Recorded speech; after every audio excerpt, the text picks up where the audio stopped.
আমি তো টাকা চাইতেছি না, আমার মোবাইল কিনে দেন। হ্যাঁ, তুমি যে জুয়া খেলা হারবা আর আমার কাছ থেকে টাকা নিবা না? এই শুনেন মলম ভাই, আমি গেলাম নিজের ইচ্ছা গেছি না, এই পাঙ্কু ভাইয়ের মোবাইল উদ্ধার করার লিগে, টাকা পয়সা উদ্ধার করার লিগে আমি গেছিলাম, কি তাই নাই? নিজে পারে না খেলা, আরেকজনের টাকা উদ্ধার করার লেগে তুমি খেলতে গেছো না? ওরে বাপ রে বাপ, নিজে মনে অনেক খেলা পাইরে উদ্ধার করে ফেলাইছেন। এই আপনি খেলা পারেন? এ পাঙ্কু, এটা কি হলো? কই কি হলো? বাবা, আমি যে খেলা পারিনি এটাও জানলো কেমনে? আমি কইয়া ফেলেছি আর কি, তো সমস্যা কি? এরে ভাই, আপনি তো জিতেন নাই, আপনি জিতছেন, জিতছে তো পাঙ্কু ভাই।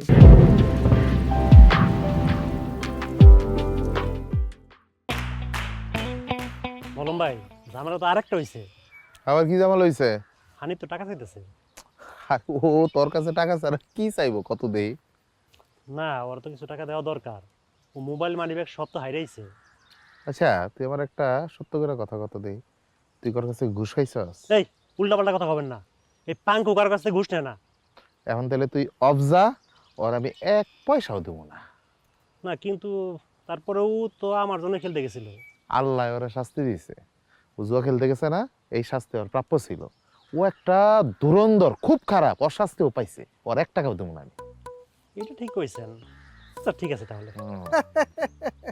আরে ভাই, আমি জানতাম আপনি হের কথায় বসকে যাবেন, এর লিগে আমি আড়াল থেকে সব কথা শুনতেছিলাম।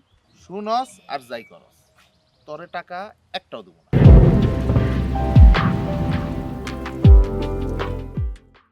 আমি তো টাকা চাইতেছি না, আমার মোবাইল কিনে দেন। হ্যাঁ, তুমি যে জুয়া খেলা হারবা আর আমার কাছ থেকে টাকা নিবা না?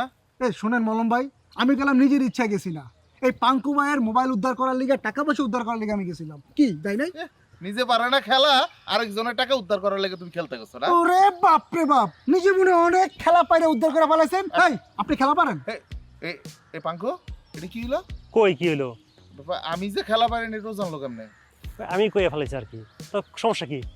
এরে ভাই, আপনি তো জিতেন নাই, আপনি জিতছেন, জিতছে তো পাঙ্কু ভাই। শুনেন, আপনি পাঙ্কুর ভাইয়ের জিতার টাকা লেগে কিন্তু মার্কেটিং করবেন না। আরে যাই রে, খাওয়া দাওয়া করতে হইব। এই কি কই যান আপনি? আমারে কিছু কয়ে যান। আচ্ছা পাঙ্কু, পলাশ ভাইয়ের কি অবস্থা রে?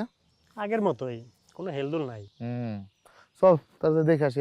শোনো মলম মিয়া, আমার লোক কথা শোনানোর তোমার টাইম নেই না।